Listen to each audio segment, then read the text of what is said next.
ब्रह्मसूत्र ब्रह्मसूत्र ग्रंथ में page number 242 और 242 पेज के ऊपर से 9 नंबर की पंक्ति है। आरंभ से देखिए, तद्धितः अनन्यार्थः राक्षस वायसादिवत। मिल गया पंक्ति?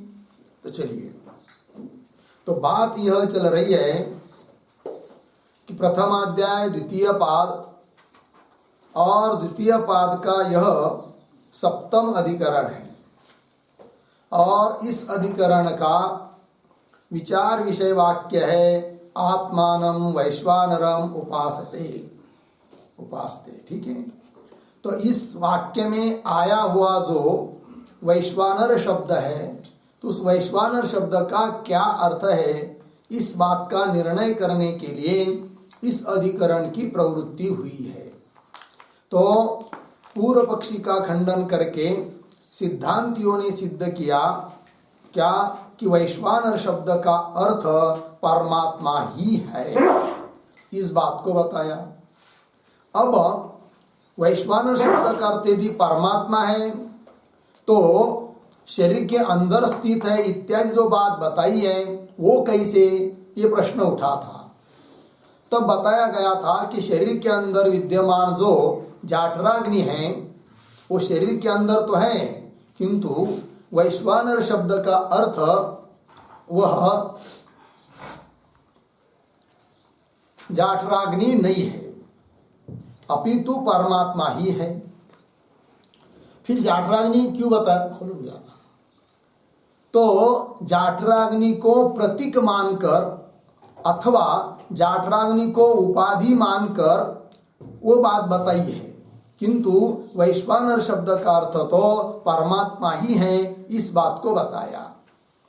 फिर पुनः अब जैमिनी महाराज, जैमिनी आचार्य, कोई वेदांत के ही आचार्य है, उनका तो कहना है कि वैश्वानर शब्द का अर्थ परमात्मा है, किंतु बीच में जाठराग्नि को प्रतीक या उपाधि को लिए बिना ही सीधा ही अर्थ वैश्वानर शब्द का परमात्मा हो जाता है। इस बात को बताने के लिए सूत्र आया था 28 नंबर का कि साक्षात अपि अविरोधम जैमिनी, ये बात बताई।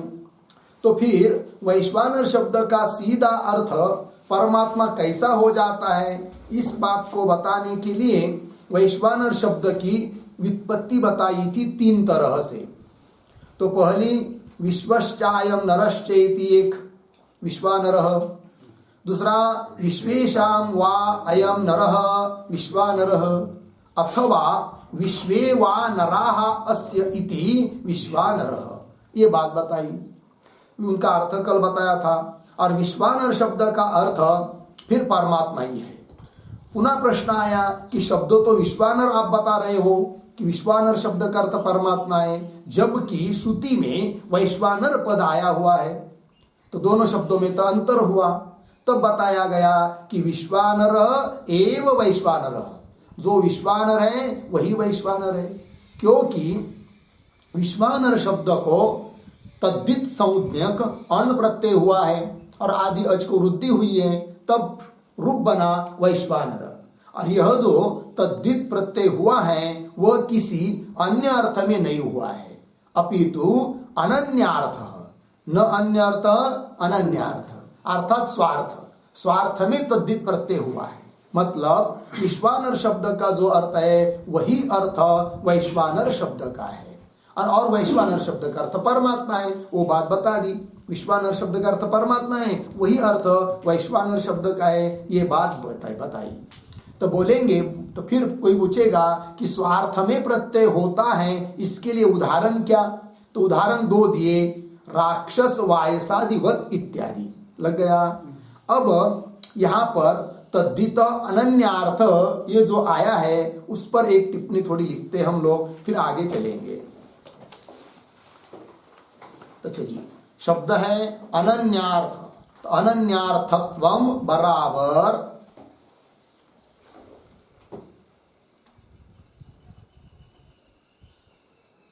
अनन्यार्थत्वम बराबर, देखिए प्रकृत्यार्थातिरिक्त, प्रकृति अर्थातिरिक्त,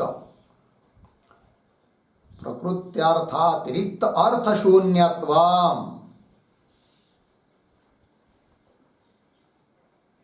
अर्थशून्यत्वम बराबर स्वार्थत्वम।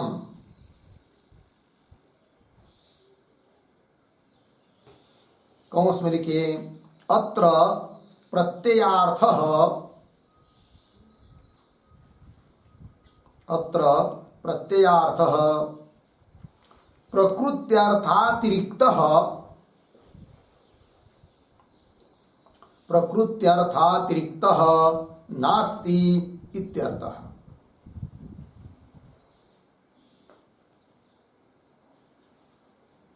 प्रकृत्यर्थातिरिक्त, प्रकृति अर्थातिरिक्त नास्ति इत्यर्थ, पूर्ण विराम।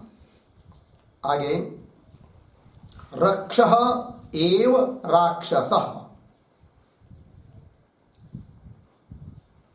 रक्षः एव राक्षसः अर्धविराम। वयः एव वायसः,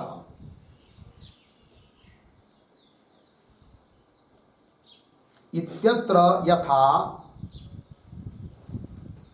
इत्यत्र यथा स्वार्थे, स्वार्थे तद्धित संज्ञकः, तद्धित संज्ञकः अन् प्रत्ययः अस्ति, अन् प्रत्ययः अस्ति अर्धविराम। तथा, तथा विश्वानर शब्दे अपि, विश्वानर शब्दे अपि स्वार्थे, स्वार्थे तद्धित संज्ञकः,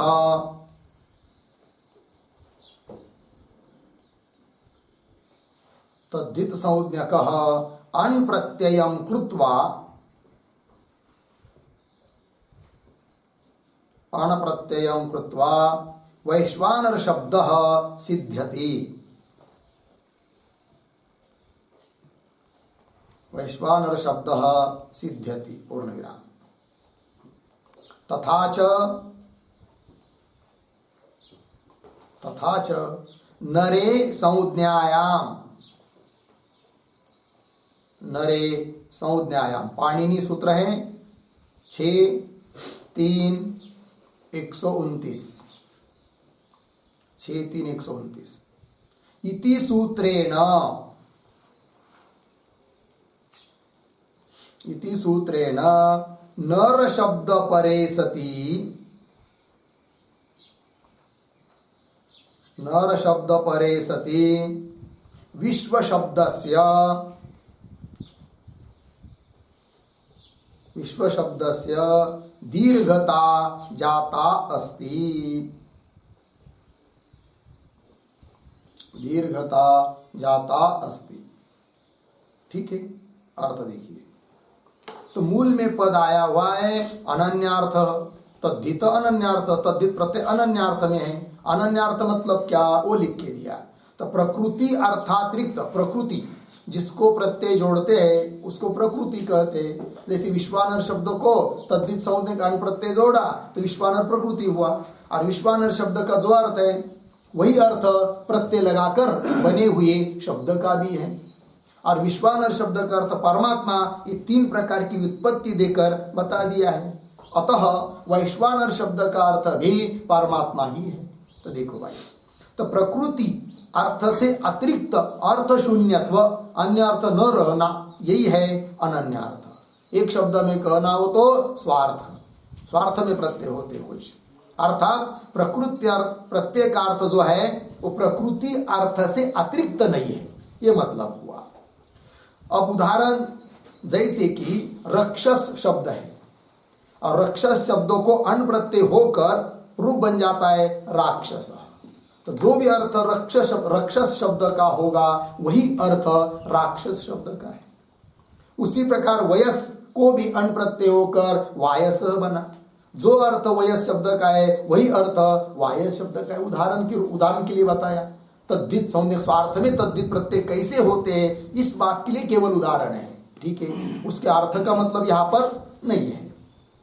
इत्यत्र यथा स्वार्थे स्वार्थ में तद्धित संज्ञक अण प्रत्यय अस्ति वयस वायस राक्षस यहाँ पर, तथा विश्वानर शब्दे भी विश्वानर शब्द में भी स्वार्थ में तद्धित संज्ञक अण प्रत्यय करके वैश्वानर शब्द भवति सिद्ध्यति सिद्ध होता है।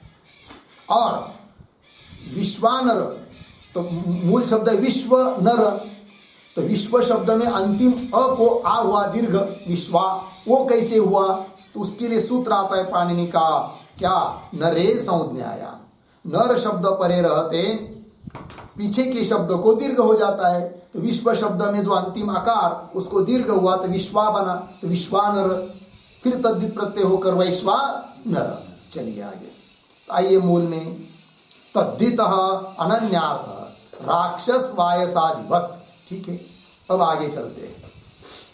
तो वैश्वानर शब्द का अर्थ सीधा परमात्मा कर दिया तो कोई प्रतिबंध नहीं आया, है कि नहीं? तो शब्दादिव्य ये जो पीछे आया था 26 सूत्र के आरंभ में, शब्दादि के साथ विरोध होगा, वो विरोध भी नहीं होता है, इस बात की सिद्धि हुई।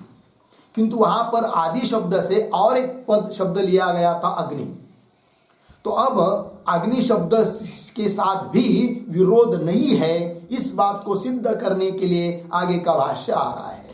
तो क्या पंक्ति है? अग्नि शब्द मिला, तो अग्नि इसके पूर्व में एक छोटा वाक्य लिखिए अवतरणिका के रूप में।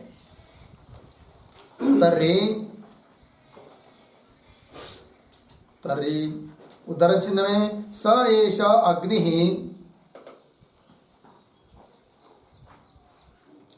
स एष अग्नि वैश्वानरः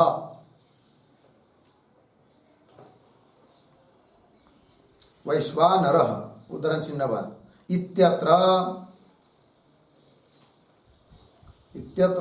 अग्नि शब्दस्य का गतिः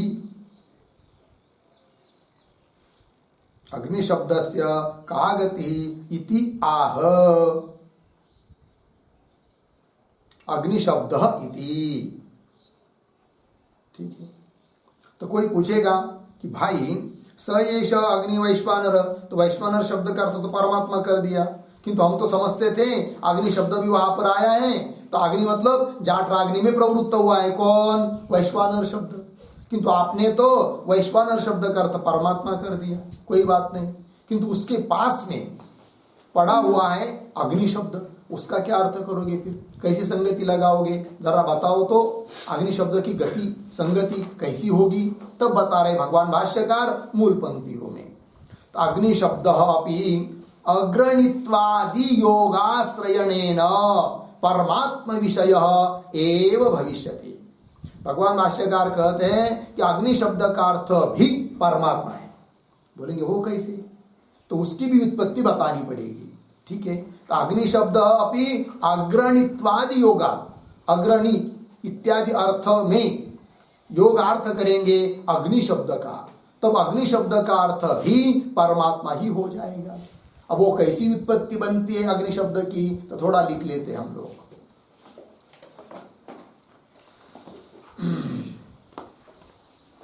देखिए, गत्यर्थस्य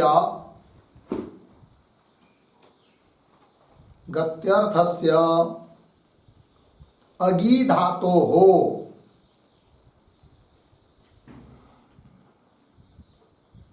अगी धातो हो नी प्रत्ययान्तस्य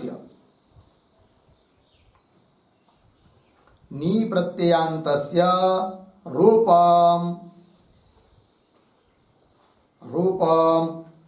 अग्नि इति। अग्नि इति, ठीक है, पूर्ण विराम। आगे अग्रम बराबर कर्मफलम अंगयति बराबर गमयति बराबर प्रापयति, प्रापयति इति अग्निः, इति अग्निः इति अर्धविराम, अग्रणी इति वा उच्यते, अग्रणी इति वा उच्यते। परमात्मा इत्यर्थः, परमात्मा इत्यर्थ पूर्ण विराम। अथवा अभितः, अभितः बराबर सर्वत्र गतः, सर्वत्र गतः इति अग्निः, इति अग्निः बराबर परमात्मा पूर्ण विराम। अथवा, अथवा अंगते बराबर जानाति विश्वम, जानाति विश्वम इति अग्नि, अग्नि परमात्मा इत्यर्थः। हो गया, देखो भाई अर्थ। तो अग्नि शब्द में धातु है अगि, गत्यर्थक धातु है। तो गत्यर्थ से अगि धातु, अगि धातु को नी प्रत्यय लगा दिया तो रूप बन गया अग्नि।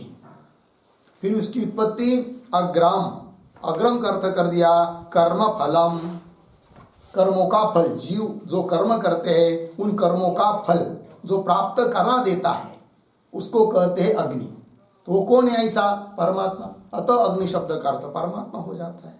तो वही लिखा अग्राम बराबर कर्म फलम, अंगयति, अंगयति का अर्थ कर दिया गमयति, मतलब प्रापयति, प्राप्त करा देता है। इति अग्नि, उसी को कहते अग्रणी। अग्नि अर्थात अग्रणी और अर्थात परमात्मा। तो अग्नि का अर्थ परमात्मा हुआ और उसी को अग्रणी भी कहते हैं अग्नि को। तो अग्रणी मतलब परमात्मा अर्थ हुआ। एक व्युत्पत्ति। अथवा दूसरी व्युत्पत्ति अभितः मतलब सर्वत्र गतः इति अग्नि, जो सर्वत्र विद्यमान है उसको कहते अग्नि। वो कौन है? परमात्मा। अतः अग्नि शब्द का अर्थ परमात्मा हुआ। और एक व्युत्पत्ति बताई अथवा अंगते मतलब जानाति, इति जानाति विश्वम, किसको जानता है? समस्त विश्व को जो अंगते जानाति, समस्त विश्व को जो जानता है उसको कहते अग्नि। और ऐसा समस्त विश्व को जानने वाला कौन है? परमात्मा। अतः अग्नि शब्द का अर्थ हो गया क्या? परमात्मा। ठीक है, तो वो बात बताई। तो चलिए, मतलब वैश्वानर शब्द अन्य अर्थ में रूढ़ है ऐसा जो पूर्व पक्षी ने कहा था उसका खंडन करके सिद्ध कर दिया कि वैश्वानर शब्द का अर्थ भी परमात्मा ही है और अग्नि शब्द का अर्थ भी परमात्मा ही है। अतः शब्दादिव्य वैश्वानर शब्द का अर्थ यदि परमात्मा करोगे तो शब्दादिकों के साथ विरोध आएगा। ऐसा जो पूर्व पक्षी बोला था उसका खंडन करके सिद्ध कर दिया कि वैश्वानर आदि शब्दों के साथ भी विरोध नहीं आता है। फिर और आगे चलिए, भाष्य में अंतिम पंक्ति गार्य गार्हपत्यादि कल्पना प्राणाहुत्यधिकरणत्वं च परमात्मन अपि सर्वात्मत्वात् उपपद्यते। लग गया जी? तो चलिए, तो गार्हपत्यादि कल्पना ये क्या है? तो गार्हपत्य के पूर्व में एक छोटा वाक्य अवतरने का, यच्च यच्च छांदोग्यगतम, छांदोग्यगतम एव जाठरलिंगम उक्तम,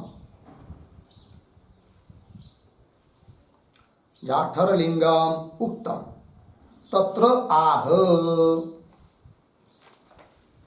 तत्र आह गार्हपत्य इत्यादि।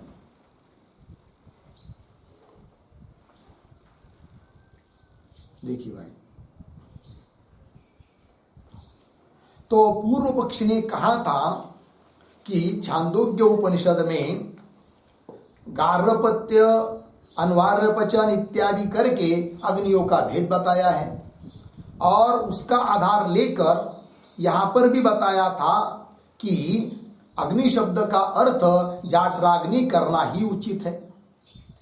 तब उस पर कह रहे सिद्धांती की जरूरत नहीं है कि छांदोग्य का आधार लेकर यहाँ पर आया हुआ, इस प्रकरण में आया हुआ अग्नि शब्द के अर्थ जाठराग्नि करने की जरूरत नहीं है। फिर बोलेंगे गार्हपत्य आदि जो अग्नि के भेद की उसकी संगति कैसे लगाओगे, तो वो भी परमात्मा में संभव है। इस बात को बता रहे भगवान भाष्यकार। क्यों कि परमात्मा सर्वात्मा है। सर्वात्मा होने के कारण सबका सभी चीजों का रूप परमात्मा का ही रूप होने के कारण गार्हपत्यादिक की कल्पना भी परमात्मा में की जा सकती है। अतः उसके साथ भी विरोध नहीं है। और एक बात और कही थी कि प्राणाहुति का अधिकरण जो है वो अग्नि, वही वैश्वानर है। तो प्राणाहुति का अधिकरण बताया था जाठराग्नि को, और वो जाठराग्नि ही क्या है फिर वैश्वानर है। तो वैश्वानर शब्द का अर्थ जाठराग्नि कर लो। ऐसा जो कहा था पूर्व पक्ष ने वो भी बात ठीक नहीं है, क्योंकि प्राणाहुति का अधिकरण के रूप में भी परमात्मा ही संभव है, क्योंकि परमात्मा सर्वात्मा है। अतः क्या कि वैश्वानर शब्द का अर्थ परमात्मा ही सिद्ध होता है, उसके साथ कोई विरोध नहीं आता। वही बता रहे अंतिम पंक्ति में, गार्हपत्यादि कल्पना, गार्हपत्यादि अग्नियों की कल्पना और प्राणाहुति अधिकरणत्वं च, प्राणाहुति का अधिकरण जो बताया था वो भी परमात्मन अपि उपपद्यते। क्यों? सर्वात्मत्व, वो परमात्मा में भी उपपन्न हो जाता है। क्यों? परमात्मा सर्वात्मा होने के कारण। ठीक है, ये हुआ 28 नंबर के सूत्र का भाष्य पूरा हुआ। अब आगे 29 नंबर का जो सूत्र है उसका अवतरण भाष्य में एक पंक्ति है भाष्य की, उसको पढ़कर फिर सूत्र को पढ़ते हैं। तो पंक्ति है, कथम पुनः परमेश्वर परिग्रहे प्रादेश मात्र श्रुति ही उपपद्यते इति। ऐसा यदि पूर्व पक्षी बोलता है तो क्या ताम व्याख्यातुम आरभते, ये कह रहे हैं। तो पूर्व पक्षी बोल रहा है, समझ आक्षेप किया जा रहा है क्या कि कथम पुनः परमेश्वर परिग्रह। परमेश्वर परिग्रह मतलब वैश्वानर शब्द का अर्थ यदि परमात्मा करते हैं तो प्रादेश मात्र श्रुति, प्रादेश मात्र ये जो शब्द आया है उसकी उपपत्ति, उसकी संगति कैसी लगाओगे? क्योंकि इस अधिकरण का जो विचार विषय वाक्य है कौन है वो, यह तु एतम एवं प्रादेश मात्रम अभिविमानम आत्मानम वैश्वानरम उपास्ते, ऐसा आया है कि नहीं? तो आत्मानम वैश्वानरम इत्यादि का विशेषण वो भी आया है प्रादेश मात्रम, जो प्रादेश मात्र है, और अभिविमान है अर्थात सर्वज्ञ है। ऐसा जो आत्मा वैश्वानर है उसकी उपासना बताइए। तो प्रादेश मात्र बताया है, वहां पर परिमाण बताया है, एक निश्चित माप बताया है कि परिमाण, क्या परिमाण उस आत्मा का जिसकी उपासना करना है, जिसको वैश्वानर कहना है, तो वो कौन है जी? प्रादेश मात्र है। प्रादेश मात्र मतलब क्या? वितस्ति भर, विद भर को कहते प्रादेश मात्र। अंगुली, यो तर्जनी और अंगूठा इसको फैलाएंगे तो बीच वाला जो अंतर हो जाता है उसको कहते हैं क्या? प्रादेश। तो प्रादेश मात्र कहाँ है? वहां पर विशेषण आया हुआ है। उस शब्द का उस श्रुति की संगति कैसी लगाओगे यदि वैश्वानर शब्द का अर्थ परमात्मा करोगे तो? क्योंकि वैश्वानर शब्द का अर्थ परमात्मा हुआ, और परमात्मा कैसा है? अपरिछिन्न व्यापक तत्व है, वो तो प्रादेश मात्र है ही नहीं है। और जबकि उस वाक्य में प्रादेश मात्र को कहा है तो वो संगति कैसी लगाओगे, ये प्रश्न। तो पंक्ति देखिए, कथम पुनः परमेश्वर परिग्रह, मतलब वैश्वानर शब्द का अर्थ परमेश्वर है, ऐसा परिग्रह संग्रह कहने पर प्रादेश मात्र श्रुति कथम उपपद्यते, कथम का अन्वय उपपद्य के साथ, तो प्रादेश मात्र श्रुति कथम उपपद्यते, कैसी सुसंगत होगी इति, ऐसी कोई शंका करता है तो ताम व्याख्यातुम आरभते, ताम प्रादेश मात्र श्रुतिम व्याख्यातुम आरभते। प्रादेश मात्र जो श्रुति है, शब्द है, उसकी व्याख्या करने जा रहे हैं। अर्थात उस वाक्य में आया हुआ जो प्रादेश मात्र शब्द है उसका क्या तात्पर्य है, उस तात्पर्य को बताने जा रहे आगे के सूत्र में। अब अन्य अन्य आचार्यों के मत से वो संगति लगाई जा रही है। ठीक है, तो सूत्र आ रहा है, तो सूत्र का उच्चारण करते हैं। अभिव्यक्तेरित्याश्मरथ्यः, ठीक है। तो अभिव्यक्तेः इति आश्मरथ्य, 3 पद है। आश्मरथ्य नाम के कोई आचार्य है, तो वो संगति लगा रहे हैं प्रादेश मात्र इस शब्द की। तो कैसे लगा रहे हैं, तो उस सूत्र के बारे में पहले हम लोग कुछ लिख लेते हैं। तो लिखते हैं सूत्रावतरणम, तो लिखिए बराबर आगे। वैश्वानर शब्देन,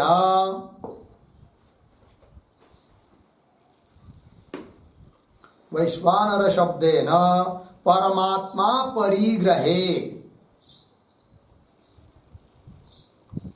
परमात्मा परिग्रहे प्रादेश मात्र श्रुति, प्रादेश मात्र श्रुति,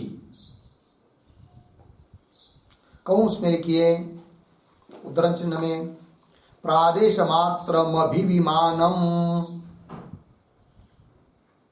प्रादेश मात्रम अभिविमानम आत्मानम, अभिविमानम, अभिविमानम आत्मानम वैश्वानरम उपास्ते, उद्धरण चिन्ह बंद। छांदोग्य 5:18-2, अर्धविराम, पुनः आगे उद्धरण चिन्ह में दूसरा वाक्य। अंगुष्ठ मात्र पुरुषो, अंगुष्ठ मात्र पुरुषो मध्य आत्मनि तिष्ठति, मध्य आत्मनि तिष्ठति, उद्धरण चिन्ह बंद। कठोपनिषद 2:1-12, अर्धविराम, पुनः आगे उद्धरण चिन्ह में तम आत्मस्थम, तम आत्मस्थम ये अनुपश्यन्ति धीरा, ये अनुपश्यन्ति धीरा, उद्धरण चिन्ह बंद। कठोपनिषद 2:2-12, अर्धविराम, पुनः और आगे उद्धरण चिन्ह में ईश्वर सर्वभूतानां, ईश्वर सर्वभूतानां हृद्देशेऽर्जुन तिष्ठति, उद्धरण चिन्ह बंद। गीता 18:61, इत्यादि श्रुति स्मृति, कौंस बंद। फिर आगे न उपपद्यते, न उपपद्यते इति पूर्व पक्षे प्राप्ते, इति पूर्व पक्षे प्राप्ते ताम प्रादेश मात्र श्रुतिम, ताम प्रादेश मात्र श्रुतिम व्याख्यातुम आरभते, व्याख्यातुम आरभते, ठीक है। फिर नीचे आएगा सूत्राम, तो सूत्र लिख लीजिए। अभिव्यक्तेरित्याश्मरथ्यः 1-2-29,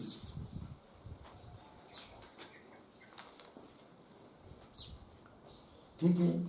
पदच्छेद अभिव्यक्तेः इति आश्मरथ्यः,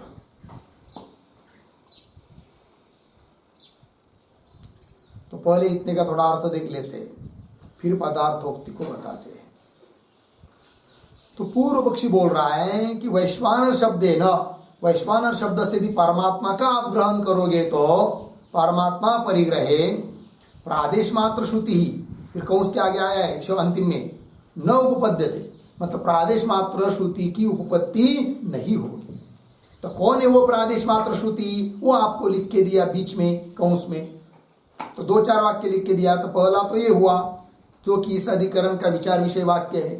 तो प्रादेश मात्रम अभिविमानम आत्मानम वैश्वानरम उपासते, ये वाक्य है। इस वाक्य में प्रादेश मात्र ऐसा कहा है, आत्मा का विशेषण है कि नहीं? तो प्रादो की प्रादेश मात्र है, अभिविमान मतलब सर्वज्ञ है, ऐसे आत्मा का आत्मारूप वैश्वानर की उपासना करता, यह आया है। फिर दूसरी जगह आया है कठोपनिषद में अंगुष्ठ मात्र पुरुष, उसको अंगुष्ठ भर बताया गया है। तो अंगुष्ठ मात्र पुरुष मध्य आत्मनि, मध्य आत्मनि मतलब आत्मनि शरीर, मध्य शरीर के बीच में अंगुष्ठ मात्र पुरुष रहता है, ये बात बताइए। और एक जगह आता है कठोपनिषद में तम आत्मस्तम ये अनुपश्यंति धीरा, अर्थात उस अपनी बुद्धि में स्थित उस आत्मदेव को जो धीर पुरुष विवेकी पुरुष देखता है, जानता है, यह आया। और स्मृति में भी आया है। तो स्मृति में क्या, ईश्वर सर्वभूतानां हृदयेषु तिष्ठति, ईश्वर सर्वभूतानां हृदयेषु, सभी भूतों के हृदय देश में, और ईश्वर तिष्ठति ऐसा बता रहे भगवान अर्जुन को।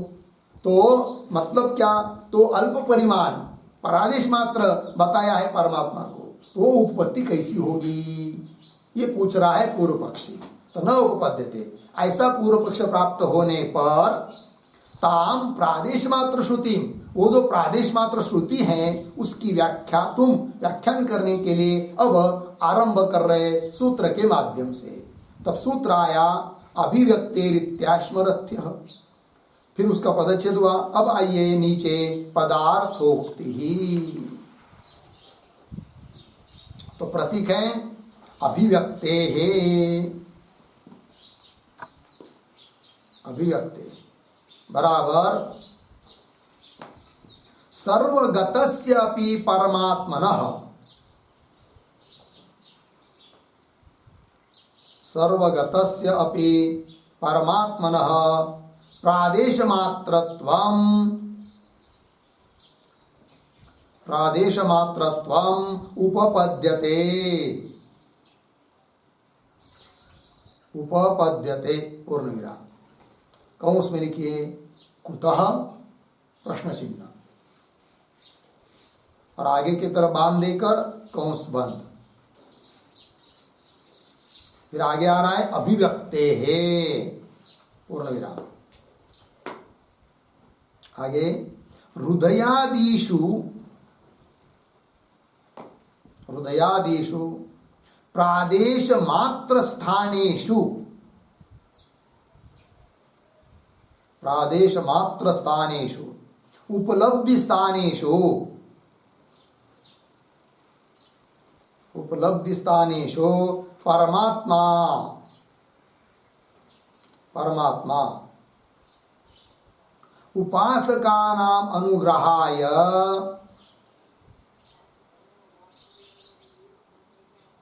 उपासकानां अनुग्रहाय प्रादेश मात्र परिमाणः,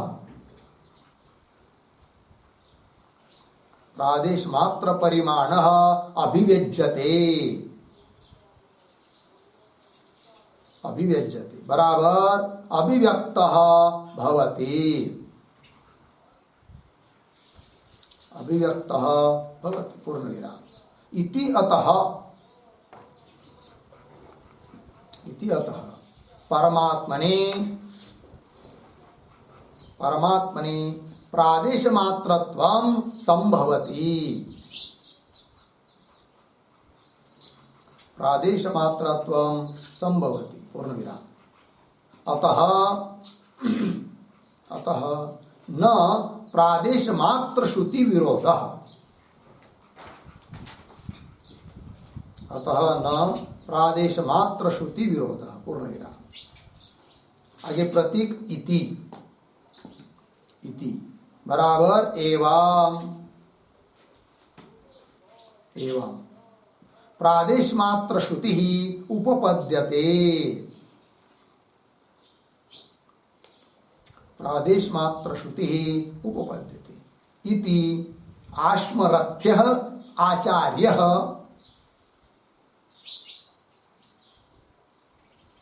आश्मरथ्यः आचार्यः मन्यते,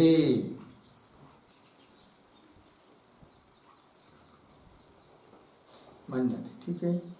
देखिए भाई अर्थ तो अभिव्यक्ते मतलब यद्यपि परमात्मा सर्वगत है, सर्वत्र व्यापक है, तो भी सर्वगतस्यापि परमात्मनः तो भी उसमें प्रादेश मात्रत्वम उपपद्यते। प्रादेश भर है, वो इतस्ति भर है, ये बात उत्पन्न हो जाती है। कुतः कैसे भाई? तो हेतु दिया अभिव्यक्ते है। कैसे? उसका स्पष्टीकरण कर रहे हैं। तो हृदयादिषु प्रादेश मात्र स्थानेषु, हृदयादि की जो स्थान प्रादेश मात्र है, छोटा सा स्थान है, उपलब्धि का स्थान है वो, तो उपलब्धि स्थानेषु उसमें परमात्मा उपासका नाम अनुग्रहाय, उपासकों के ऊपर अनुग्रह करने के लिए प्रादेश मात्र परिमाण कि जहां उपलब्ध होता है वो हृदय प्रादेश मात्र होने के कारण उसमें उपलब्ध होता है, प्रत्यक्ष होता है परमात्मा, इसीलिए उसको बोला जाता है क्या कि परमात्मा प्रादेश मात्र है। यदि वो प्रादेश मात्र नहीं है किंतु जिस स्थान में उपलब्ध हो रहा है वो स्थान प्रादेश मात्र है, अतः परमात्मा को बोला जा रहा है प्रादेश मात्र। तो वही करे तो प्रादेश मात्र परिमाण अभिव्यज्यते, मतलब अभिव्यक्त भवति, प्रकट हो जाता है। इति अतः इस कारण से परमात्मनि प्रादेश मात्रत्वम संभवति, इसलिए परमात्मा में भी प्रादेश मात्रत्व कहना संभव हो जाता है, अर्थात प्रादेश मात्र श्रुति के साथ कोई विरोध नहीं है। अतः न प्रादेश मात्र श्रुति विरोध, वही बात बताई। इति का अर्थ कर दिया एवं, इस प्रकार प्रादेश मात्र श्रुति ही उपपद्यते, प्रादेश मात्र श्रुति की क्या हो जाती है? उपपत्ति हो जाती है। इति ऐसा आश्मरथ्य आचार्य मन्यते, इस प्रकार का समाधान आश्मरथ्य आचार्य ने दिया है। ठीक है वो एक तरह से, किंतु और दूसरे कुछ आचार्य अलग तरह से इस विरोध का परिहार करते हैं, वो आगे के सूत्र में आएगा। किंतु पहले यह जो सूत्र है 29 नंबर का, जिसको हमने अभी पढ़ा, अर्थ लिखा, उसका भाष्य देखते हैं। तो चलिए, अतिमात्रस्यपि परमेश्वरस्य प्रादेश मात्रत्वम अभिव्यक्ति निमित्तम स्यात्, सब स्पष्ट कर दिया। अभिव्यक्ति उसका प्रागट्य के निमित्त, प्रागट्य के कारण उसको बोला जा रहा है कि वह परमात्मा प्रादेश मात्र है। वस्तुतः वो प्रादेश मात्र है नहीं। कैसा है फिर? वो बात बताई पहले ही शब्द ने, अतिमात्रस्य अपि परमेश्वरस्य। यद्यपि परमात्मा कैसा अतिमात्र है, अतिमात्र मतलब क्या? अतिमात्र इस शब्द का अर्थ लिख लीजिए। तो लिखते हैं मात्राम बराबर परिमाणम, मात्राम बराबर परिमाणम, पूर्ण विराम। आगे अतिक्रांत, अतिक्रांत बराबर अतिमात्र, अतिमात्र बराबर परिमाण रहित, परिमाण रहित सह अतिमात्र, सह अतिमात्र बराबर व्यापक, अर्धविराम। तस्य व्यापकस्य परमेश्वरस्य, तस्य व्यापकस्य परमेश्वरस्य। ठीक है, अब मूल में आइए, इतना ही व्याख्या। परमेश्वर से मीम आया ना दूसरा शब्द, फिर प्रादेश मात्रत्व आगे लगा लेंगे भाष्य में।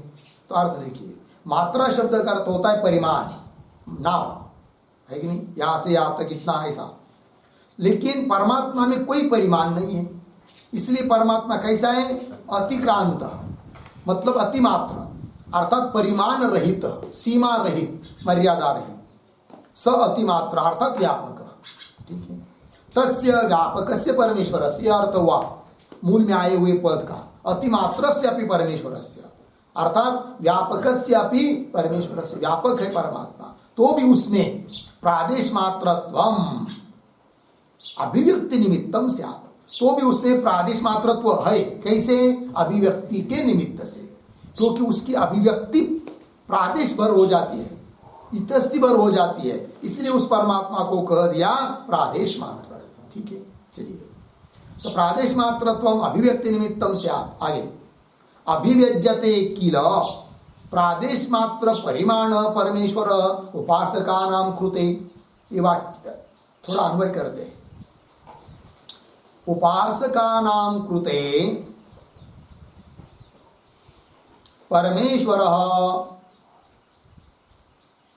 प्रादेश मात्र परिमाण प्रादेश मात्र परिमाण अभिव्यज्यते किल। ठीक है, अर्थ देखिए।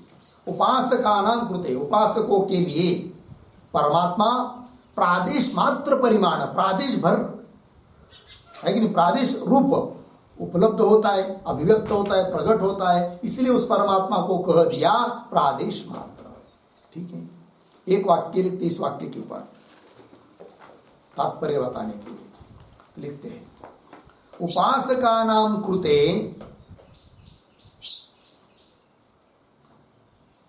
अनुग्रहाय अनुग्रहाय प्रादेश मात्र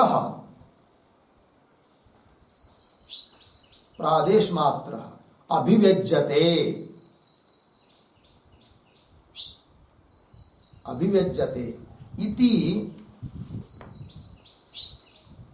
इति अतः श्रुत्या प्रादेश मात्र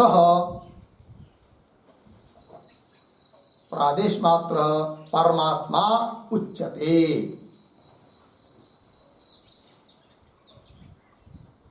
परमात्मा उच्यते हो गया। अर्थ देखिए भाई, उपासकानां कृते, उपासकों के लिए, उपासकों के ऊपर अनुग्रह करने के लिए वो परमात्मा उपलब्ध होता है। कैसा? प्रादेश मात्र अभिव्यज्यते, प्रादेश भर उपलब्ध होता है, व्यक्त होता है, प्रकट होता है, अतः उसको कह दिया प्रादेश मात्र। ठीक है, एक अर्थ हुआ। अब दूसरा अर्थ क्या वो दे रहे आगे, प्रदेशेषु वा हृदयादिषु उपलब्धि स्थानेषु विशेषेण अभिव्यज्यते, है कि नहीं, इसलिए उसको कह दिया प्रादेश मात्र। ये दूसरा अर्थ हुआ।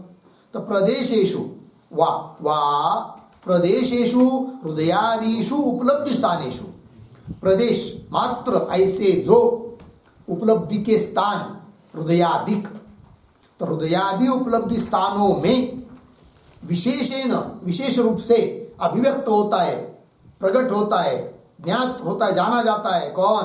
परमात्मा। अतः उसको कह दिया क्या? प्रादेश मात्र। तो दो अर्थ हुए भाई, दोनों में अंतर है। पहले अर्थ में क्या हुआ कि परमात्मा ही प्रादेश मात्र व्यक्त होता है, इसलिए उसको प्रादेश मात्र कह दिया।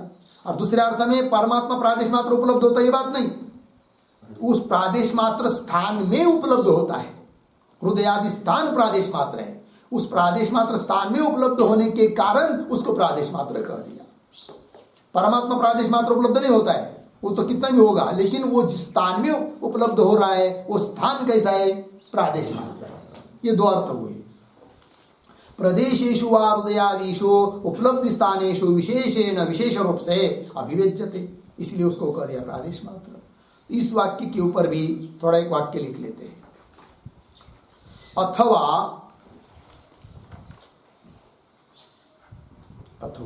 प्रदेशेषु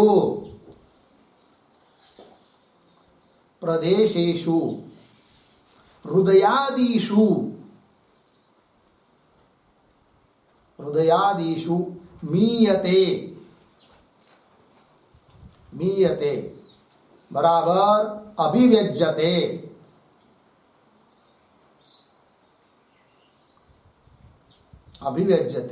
इति प्रादेश मात्र उच्यते।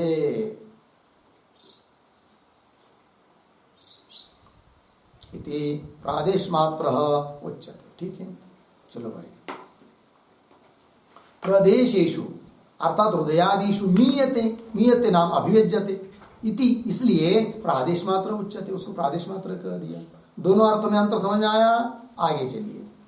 अतः परमेश्वरे अपि प्रादेश मात्र श्रुति अभिव्यक्ते उपपद्यते इति आश्मरथ्य आचार्य मन्यते।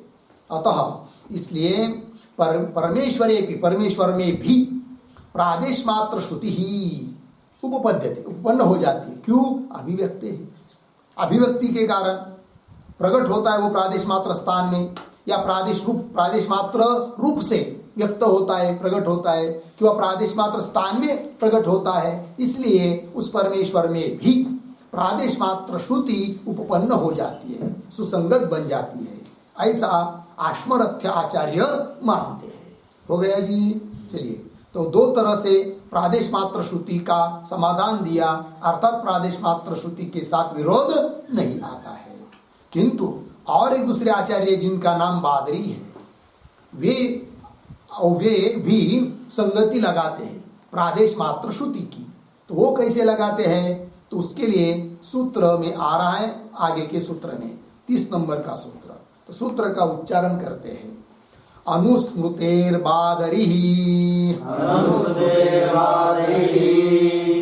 अनुस्मृते हैं बादरी, दो पद है इसमें, 1, 2, 30 नंबर का ये सूत्र है।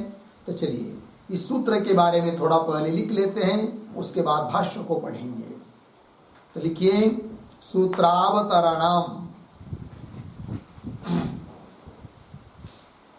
सूत्रावतरणम बराबर अनुस्मृति निमित्ता, अनुस्मृति निमित्ता परमात्मने, परमात्मने प्रादेश मात्र श्रुति ही, प्रादेश मात्र श्रुति ही अस्ति इति मतांतरम आह, इति मतांतरम आह। फिर नीचे सूत्र, अनुस्मृतेर बादरी, 1, 2, 30 पदच्छेद, अनुस्मृते है बादरी। अब नीचे पदार्थोक्ति, तो प्रतीक है अनुस्मृते है, अनुस्मृते बराबर प्रादेश मात्र हृदयस्थेन, हृदयस्थेन मनसा, मनसा अप्रादेश मात्रस्य अपि, अप्रादेश मात्रस्य अपि परमेश्वरस्य, परमेश्वरस्य अनुस्मृतेः, अनुस्मृतेः बराबर ध्यानात्, ध्यानात् परमेश्वरः प्रादेश मात्रः, परमेश्वरः प्रादेश मात्र इति उच्यते, पूर्ण विराम। इति बादरी, इति बादरी बराबर एवं बादरी आचार्यः, बादरी आचार्यः मन्यते,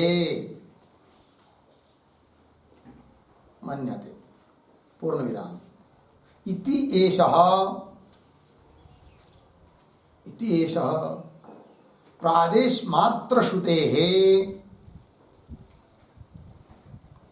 प्रादेश मात्र श्रुतेः अभिप्रायः अस्ति, अभिप्रायः अस्ति इति आचार्यः बादरी मन्यते, आचार्यः बादरी मन्यते। ठीक है, देखो भाई अर्थ। तो अवतरण, सूत्रावतरण में लिखा है कि अनुस्मृति, अनुस्मृति निमित्ता, अनुस्मृति मतलब स्मरण, स्मरण ध्यान चिंतन, उसके निमित्त से परमात्मा में प्रादेश मात्र श्रुति है। इस प्रकार अन्य आचार्य का मत है, बादरी आचार्य का, वो दिया जा रहा है, तो सूत्र के माध्यम से दिया। अनुस्मृते है बादरी। तो पदार्थोक्ति में लिखा अनुस्मृते शब्द का अर्थ किया क्या? प्रादेश मात्र हृदयस्तेन मनसा, अप्रादेश मात्रस्यापि परमेश्वरस्य अनुस्मृते ध्यानात् परमेश्वर प्रादेश मात्र इति उच्यते। ठीक है, अर्थ देखिए, प्रादेश मात्र है कौन? हृदय। एक ही तस्तीबर है हृदय, प्रादेश मात्र है, और उस हृदय में स्थित है कौन? मन। और अतः मन भी हुआ क्या? प्रादेश मात्र, क्योंकि मन का रहने का ठिकाना जो है वो हृदय है, और हृदय प्रादेश मात्र होने के कारण मन को भी माना गया प्रादेश मात्र। और ऐसे प्रादेश मात्र मन के द्वारा ध्यान किया जाता है परमात्मा का, इसलिए परमात्मा को कह दिया प्रादेश मात्र। ठीक है ना? तो तीन अर्थ हुए भाई। हाँ देखिए, तो प्रादेश मात्र हृदयस्तेन मनसा, ऐसे मन के द्वारा। तृतीय अप्रादेश मात्र से अपनी परमेश्वर, यद्यपि परमेश्वर प्रादेश मात्र नहीं है, अप्रादेश मात्र है, मतलब व्यापक है। कोई उसका परिमाण थोड़ी है कि 4 फुट 2 फुट 1 इंच, ऐसा कुछ नहीं है। ठीक है, तो अप्रादेश मात्र से अपनी परमेश्वर से अनुस्मृते मतलब ध्यानात्, तो परमेश्वर प्रादेश मात्र, इसलिए परमेश्वर को प्रादेश मात्र कह दिया। इति बादरी, अर्थात बादरी आचार्य का यह मत है। तो तीन तरह से हुआ। पहला अर्थ क्या क्या? तो परमात्मा ही स्वयं प्रादेश मात्र रूप में उपलब्ध हो रहा है, इसलिए श्रुति कह रही है उस परमात्मा को क्या? प्रादेश मात्र है करके। एक बात। दूसरी बात बताई कि वो परमात्मा जहां उपलब्ध होता है वह स्थान, हृदय रूप स्थान प्रादेश मात्र है, स्थान, इसलिए परमात्मा को कह दिया क्या? कि प्रादेश मात्र है। और तीसरी व्युत्पत्ति में बताया क्या? वो जो स्थान है हृदय, वो प्रादेश मात्र, उससे लेना नहीं हमको, उसमें रहने वाला जो मन वो प्रादेश मात्र है। उस प्रादेश मात्र ऐसा जो मन, उसके द्वारा परमात्मा उपलब्ध होता है, इसलिए उस परमात्मा को कह दिया क्या? प्रादेश मात्र है। अतः वैश्वानर शब्द का अर्थ परमात्मा करते, जाठराग्नि नहीं करते, तो भी प्रादेश मात्र श्रुति के साथ विरोध नहीं है। पूर्व पक्षी क्या कह रहा था? वैश्वानर शब्द का अर्थ जाठराग्नि करो, तो प्रादेश मात्र श्रुति की भी संगति लग जाएगी, क्योंकि वैश्वानर मतलब कौन? जाठराग्नि, और वो कितना है? प्रादेश मात्र है, तो उसी को श्रुति बता रही, ऐसा बोलो। कौन कह रहा था? पूर्व पक्षी। किंतु सिद्धांतियों ने कहा कि वैश्वानर शब्द का अर्थ परमात्मा है, और परमात्मा तो व्यापक है, तब ऐसा अर्थ यदि करते हो, पूर्व पक्षी बोलेगा वैश्वानर शब्द का अर्थ परमात्मा करोगे और परमात्मा तो व्यापक है, फिर उसको प्रादेश मात्र जो बताया गया है वो कैसे लगाओगे? तब कैसे संगति लगती है? वैश्वानर शब्द का अर्थ परमात्मा करने पर भी प्रादेश मात्र इस शब्द के साथ कोई विरोध नहीं है, फिर उसकी संगति कैसी लगाई जाती है वो बात बताई अभी तक। लग गया पंक्ति? अब चलिए मूल में इस सूत्र के भाष्य को देखिए।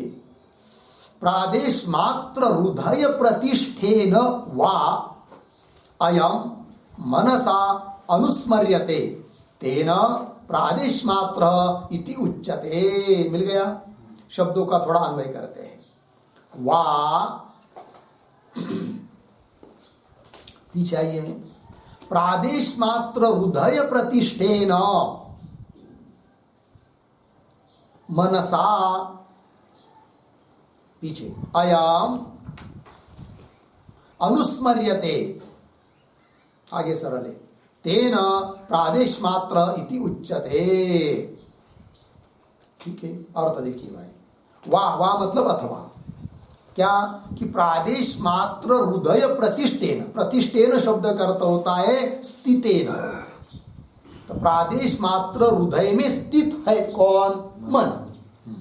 तो प्रादेश मात्र प्रतिष्ठेन विशेषण है मन का, तो प्रादेश मात्र हृदय प्रतिष्ठेन मनसा, ऐसे मन के द्वारा अयम परमेश्वर अनुस्मर्यते, चिंत्यते, उसका ध्यान किया जाता है, चिंतन किया जाता है, स्मरण किया जाता है।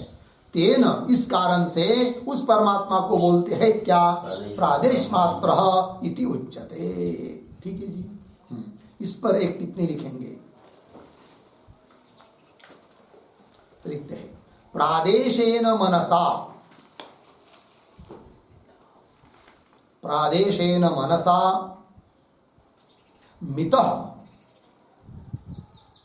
मितः बराबर अभिव्यक्तः भवति, अभिव्यक्तः भवति अर्धविराम, तेन तेन प्रादेश मात्रः इति उच्यते, तेन प्रादेश मात्रः इति उच्यते। ठीक है जी, अर्थ देखिए भाई, प्रादेशेन मनसा, प्रादेश ऐसा जो मन, इतस्तिवर ऐसा जो मन, मन क्यों प्रादेश है भाई? इसलिए कि उसका रहने का ठिकाना जो हृदय वो प्रादेश मात्र, इसलिए। ठीक है, तो प्रादेशेन मनसा मितः, मितः मितः करते करते अभिव्यक्त भवति, मन के द्वारा वो अभिव्यक्त होता है, इसलिए प्रादेश मात्र इति उच्यते, परमात्मा को प्रादेश मात्र कह दिया। ठीक है, आइए मूल में आगे उदाहरण देकर समझा रहे, यथा प्रस्तमिताः यवाः प्रस्ता इति उच्यते तद्वत्, जैसे यव है, यव नाम का कोई धान्य विशेष, जव गो बोलते हो हम लोग उसको, यव, और वो प्रस्त में भर के ऐसे छोड़ दिए, डाल दिए या रख दिया प्रस्त में। प्रस्त क्या चीज है? प्रस्त एक परिमाण विशेष है, माप विशेष है। जैसे आता है कि नहीं, प्रस्त, आड़क, आठवा, दिठवा, अधुली, पायली, वो सब पूर्व के जमाने में वो धान्य को मापने के पात्र, पात्र विशेष। आजकल तो ये आ गया क्या, वो किलो, किलो आ गया ना, क्या क्या बोलते उसको, ग्राम, किलो, 10 किलो, क्विंटल, टन, ये माप आ गया अभी। अतः वो सब पहले चले गए, पहले ऐसा नहीं था। कितने मन है भाई?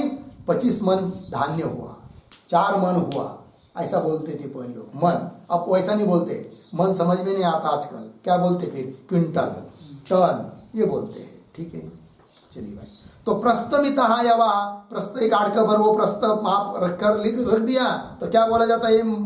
यव कितने हैं? प्रस्तवर है, ऐसा बोला जाता है। क्यों? यद्यपि उस यवों का परिमाण प्रस्त है क्या, वो तो छोटे छोटे हैं, तो भी प्रस्त इसका परिमाण बोल दिया। क्यों? उसमें रहते हैं। अतः परमात्मा जिसके द्वारा उपलब्ध हो रहा है वो मन प्रादेश मात्र है, अतः परमात्मा को कह दिया क्या? प्रादेश मात्र। ऐसा यथा प्रस्तमितः यवः प्रस्ता इति उच्यन्ते तद्वत्। आगे, यद्यपि च यवेषु स्वगतम एव परिमाणम प्रस्त संबंधात् व्यज्यते। यद्यपि ये बात तो ठीक है कि यवों में भी कुछ परिमाण है, यद्यपि यवेषु, यवों में, स्वगतम, स्व में विद्यमान जो परिमाण है वह प्रस्त का संबंध आने से प्रस्त संबंधात व्यज्यते, प्रकट हो जाता है। उस प्रकार परमात्मा में भी कुछ परिमाण है क्या, जो मन के द्वारा प्रस्त भर जैसा प्रतीत हो रहा है? बोलते ऐसी बात नहीं है, परमात्मा का कोई परिमाण नहीं है, माप विशेष नहीं है। वही न च यह परमेश्वरगतम किंचित परिमाणम अस्ति, है कि नहीं? च यह पर, यहाँ पर सिद्धांत में परमेश्वरगतम, परमेश्वर में विद्यमान किंचित परिमाणम न अस्ति, न का अन्वय अस्ति के साथ नहीं है।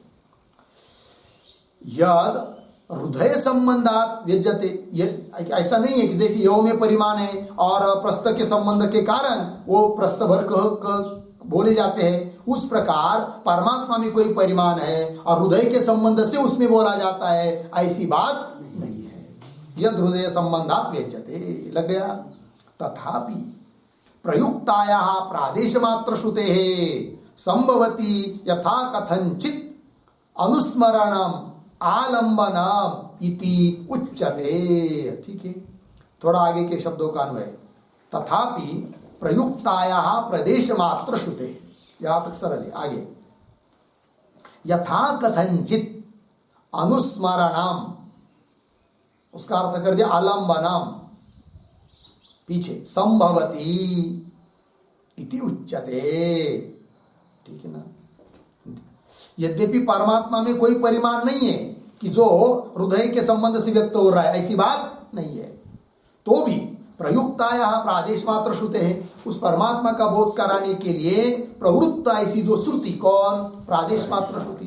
तो प्रादेश मात्र श्रुते यथा कथंचित येन केन प्रकार से, है कि नहीं, अनुस्मरण इत्यादि से उसमें संगति लगानी है। तो वही करें, यथा कथंचित अनुस्मरणाम अर्थात आलम्बनाम संभवती, वो आलम्बन संभव हो जाता है प्रादेश मात्र श्रुति के आधार पर, इसलिए उसको बोलते हैं प्रादेश मात्र परमात्मा को। ठीक है, तो यहां पर पद आया है यथा कथंचित इत्यादि, उस पर एक वाक्य लिखते हैं।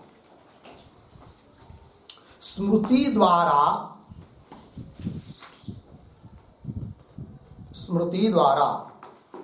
स्मर्यमाणे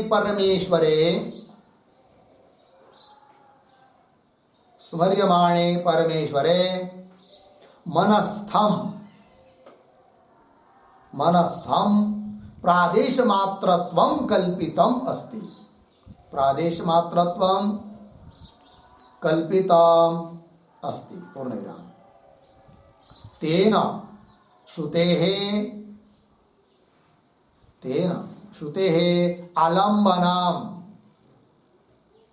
आलम्बनम बराबर प्रादेश मात्रत्वेन कथनम, प्रादेश मात्रत्वेन कथनम संभवति इति। ठीक है, अर्थ देखिए भाई। तो स्मृति स्मरण करेंगे तो स्मृति द्वारा स्मर्यमाणे परमेश्वरे, स्मरण किया जाने वाला जो परमात्मा है, जिसका स्मरण किया जाता है, स्मरण का विषयभूत परमात्मा, उस परमात्मा में क्या मनस्तम प्रादेश मात्रत्व। यद्यपि प्रादेश मात्रत्व किसमें है? मन में है, किंतु उसकी कल्पना कहाँ की जा रही है? परमेश्वर में।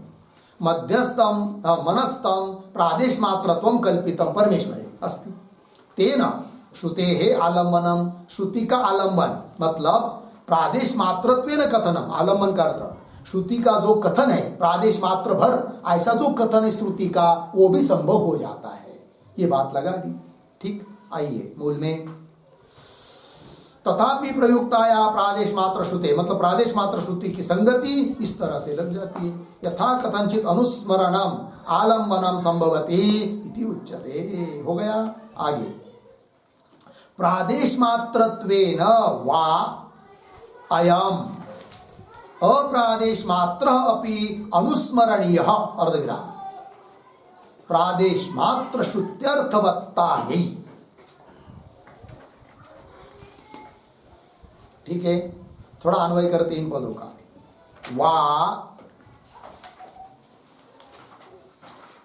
वा अंतिम में जाएंगे, प्रादेश मात्र श्रुत्यर्थवत्ता यही। पीछे है बीच में अप्रादेश मात्र अपि, उसके पीछे आयाम शुरू में प्रादेश मात्रत्वेन अनुस्मरणीय।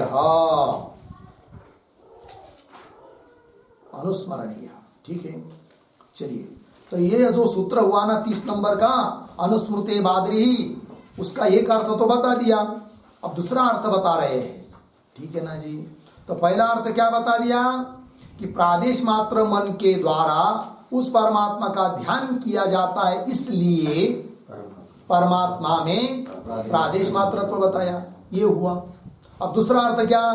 तो सूत्र का दूसरा अर्थ वा अथवा क्या जी, प्रादेश मात्र श्रुति अर्थवत्ता यही, मतलब प्रादेश मात्र श्रुति अर्थात प्रादेश मात्र जो शब्द आया है, श्रुति आई है, उसको सफल बनाने के लिए अर्थवत्ता यही, उसके साथ विरोध न आवे इसलिए क्या जी, तो अप्रादेश मात्र अपि अयम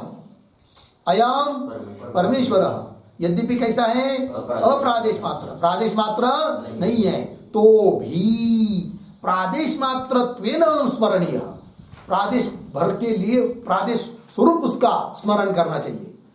परमात्मा अप्रादेश स्वरूप होने पर भी उसको प्रादेश रूप में, वितस्ती भर के रूप में उसका ध्यान करना चाहिए। यह अर्थ बताया।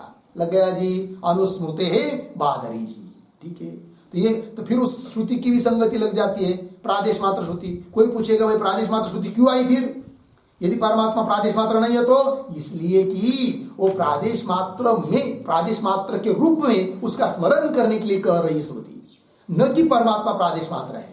परमात्मा तो अप्रादेश मात्र है, व्यापक है, ये बात कह रही है। इस तरह से भी संगति लग सकती है उस श्रुति की, वो बात बताइए। पंक्ति लगी कि नहीं? हाँ, तो प्रादेश मात्रत्वेन अनुस्मरणीय लग गया। आइए अंतिम, एवं अनुस्मृति निमित्ता परमेश्वरे प्रादेश मात्र श्रुति इति बादरी आचार्य मन्यते। थोड़ा अन्वय इन पदों का भी।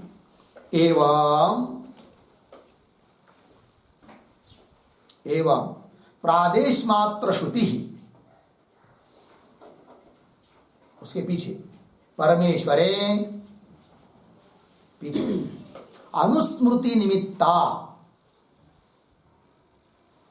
आगे इति, आगे सरल, बादरी ही आचार्य मन्यते। अर्थ देखिए, इति एवं प्रादेश मात्र श्रुति ही परमेश्वरे, प्रादेश मात्र श्रुति जो परमेश्वर में है ना, परमेश्वर को बता रही है प्रादेश मात्र, वो क्यों? अनुस्मृति निमित्ता, अनुस्मृति के निमित्त से परमेश्वर को बता रही है श्रुति, क्या? प्रादेश मात्र है करके। तो अनुस्मृति निमित्ता, अनुस्मृति निमित्ता का अर्थ लिखिए ध्यान निमित्ता, ध्यान के निमित्त से, ध्यान उसका प्रादेश मात्र के रूप में करना है परमात्मा का, ये उपासना है वो। तो चलिए भाई, एवं प्रादेश मात्र श्रुति परमेश्वरे, परमेश्वर में अनुस्मृति निमित्ता, ध्यान के निमित्त से है, इति इस प्रकार बादरी ही आचार्य मन्यते। बादरी नाम के कोई आचार्य हो चुके, आद्य जगत गुरु शंकराचार्य जी के पहले बहुत आचार्य हुए, जैसे बादरी, आश्मरथ्य, जैमिनी आदि करके, ठीक है कि नहीं? उन्होंने ऐसा बताया है, मन्यते। हो गया बस, ये 30 नंबर का सूत्र का भाष्य पूरा हुआ। आगे का विचार हम लोग कल करते हैं। ओम पूर्णमदः पूर्णमिदं पूर्णात् पूर्णमुदच्यते पूर्णस्य पूर्णमादाय पूर्णमेवावशिष्यते।